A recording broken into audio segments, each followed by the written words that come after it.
You got into your car this morning, turned the key, pressed the accelerator, and were moving at 40 miles per hour without using much of your own strength. 100,000 years ago, that exact trip would have taken nearly 2 full days of walking barefoot through land that could easily kill you. There were no roads, no marked trails, and no signs warning you about what lay ahead. For almost all of human history, getting from one place to another meant risking your life, and the only thing carrying you forward was your own 2 feet. Today, you can board a plane and cross the globe in less than a day. You can order a product from the opposite side of the world, and within days, it arrives right at your doorstep. Moving from place to place has become so effortless that most of us never even stop to think about it. But for nearly 300,000 years, every journey our ancestors made happened at walking speed. That single limitation shaped almost every part of human life: where we settled, what we ate, who we met, who we married, and how much of the world we were ever able to explore. So let's begin with the one thing that made it all possible: your feet.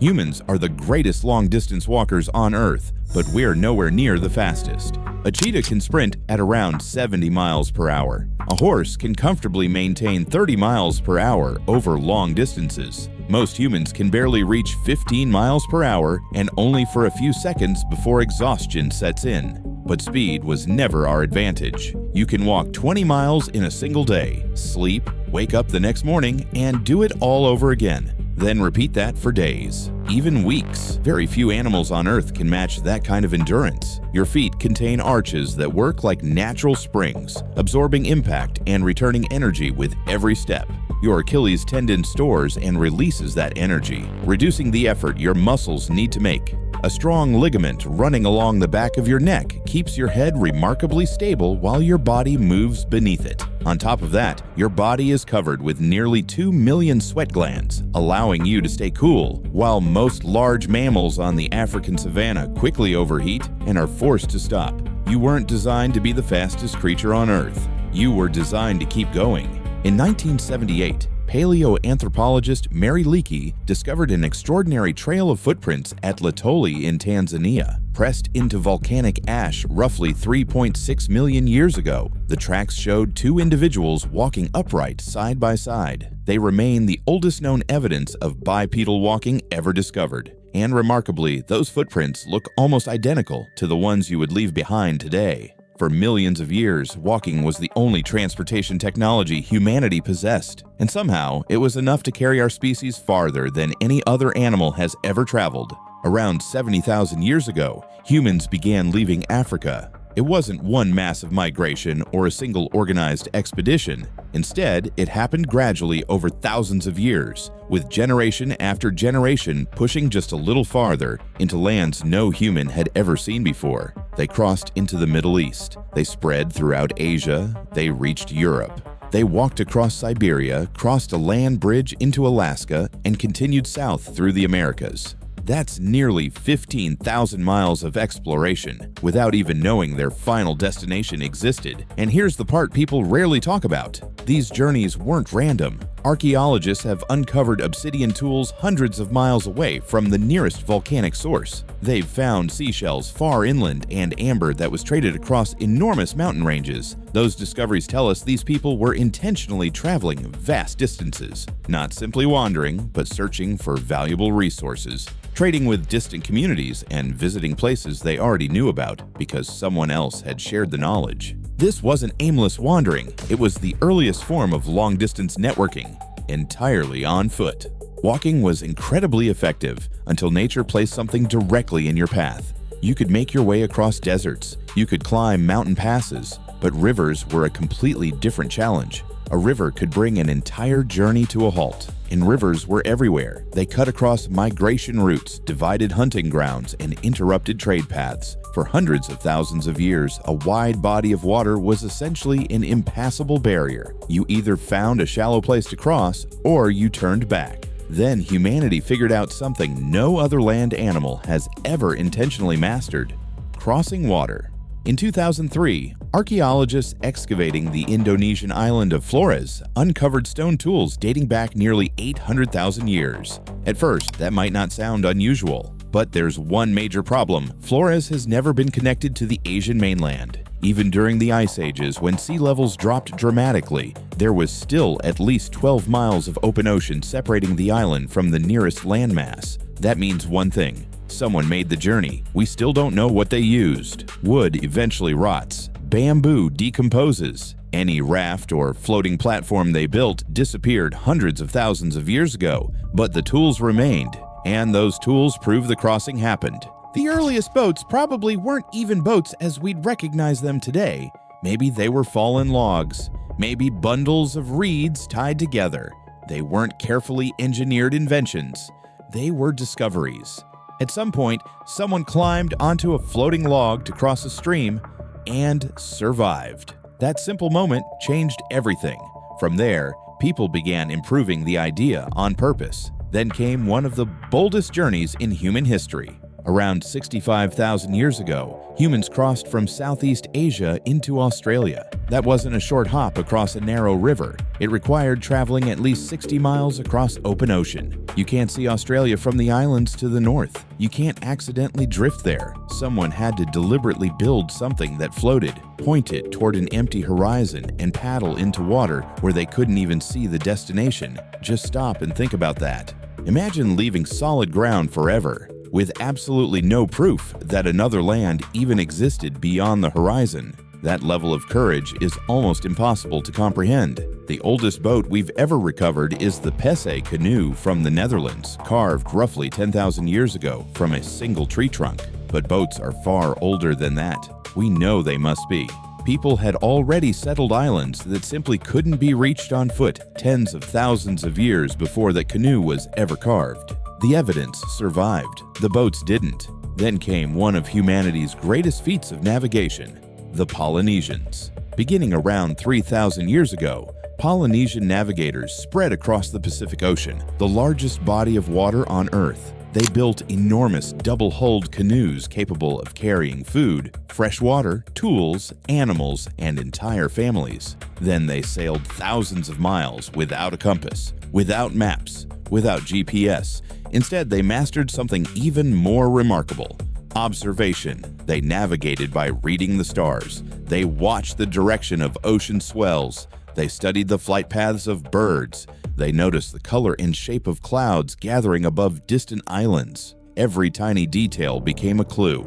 Their understanding of nature became so precise that modern navigators still study many of their techniques today. Using nothing more than experience and generations of accumulated knowledge, they reached Hawaii. They settled New Zealand. They found Easter Island. They populated nearly every habitable island scattered across the Pacific Ocean. Some of those voyages stretched more than 2,500 miles across uninterrupted open water. No landmarks, no rescue, nothing but ocean in every direction. Walking had conquered the land. Boats had conquered the sea. But there was still one problem humanity hadn't solved: weight. You can comfortably walk 20 miles, but you can't walk 20 miles while carrying a freshly killed 200-pound animal across your shoulders. For most of human history, transportation wasn't limited by distance. It was limited by how much a single person could carry. And the human body has its limits. Most people can only carry somewhere between 40 and 60 pounds before fatigue begins slowing them down and eventually breaking them apart physically. So humans started looking for shortcuts. The first solution was surprisingly simple: dragging. After a successful hunt, people would place the animal on a large hide and drag it back toward camp. We know this happened because archaeologists have found ancient animal hides with distinctive wear patterns that only appear after heavy objects have been dragged repeatedly across long distances. Eventually, someone improved the idea. Instead of dragging the animal directly, they built what became known as a travois. Two long wooden poles were tied together in a V shape with a platform stretched between them. The narrow end stayed in your hands. The wider end carried the load. By spreading the weight across the ground, a single person could suddenly transport well over 100 pounds with far less effort. It was a simple invention, but it completely changed what humans could move. As remarkable as the travois was, almost none of them survived. Wood decays, leather rots, Time erases almost everything made from natural materials. The only reason we know the travois existed at all is because indigenous peoples across North America were still using them when Europeans first arrived thousands of years later. Sometimes the greatest inventions leave almost no trace behind. But the biggest leap in transporting heavy loads wasn't an invention you could build. It was a partnership. Around 15,000 years ago, humans domesticated the very first animal to live alongside them, the dog. Long before dogs became household pets, they were working companions. One of their earliest jobs was helping humans move supplies. In the Arctic, teams of dogs pulled sleds across snow and ice with incredible efficiency. A single dog could haul around 45 pounds. A team of 6 could transport an entire family's camp across frozen landscapes that humans alone would have struggled to cross. It was a huge improvement, but dogs had one obvious limitation: they were small. If humanity wanted to move even greater loads or travel much faster, we needed a much larger partner. That breakthrough arrived roughly 5,500 years ago on the vast grasslands of what is now Kazakhstan. This is where archaeologists believe humans first domesticated horses. The evidence is surprisingly detailed. Researchers discovered distinctive wear marks on horse teeth caused by bits, pieces of equipment placed inside an animal's mouth for steering and control. They also found traces of mare's milk preserved inside ancient pottery. These people weren't simply hunting horses, they were raising them, riding them, milking them, building entire communities around them. And once the horse entered human history, everything changed. For nearly 300,000 years, the fastest a person could reliably travel was about 4 miles per hour, walking speed. That had been the limit for almost our entire existence. A horse could reach around 30 miles per hour. Almost overnight, the human world became dramatically smaller. Journeys that once demanded weeks could now be completed in only a few days. Trade routes stretched farther than ever before. News traveled faster. Ideas spread between distant communities. And warfare was transformed forever. An army on horseback could arrive before neighboring settlements even knew it was coming. Across different parts of the world, people formed similar partnerships with different animals. Donkeys carried goods through dry deserts. Camels crossed the endless Sahara. Reindeer pulled sleds across Arctic snow. Llamas transported cargo high through the Andes Mountains. Wherever humans settled, they learned to work alongside whatever animal was best suited for the environment. But our story still wasn't finished. There was one final invention that would completely reshape civilization. And strangely enough, it appeared much later than you might expect.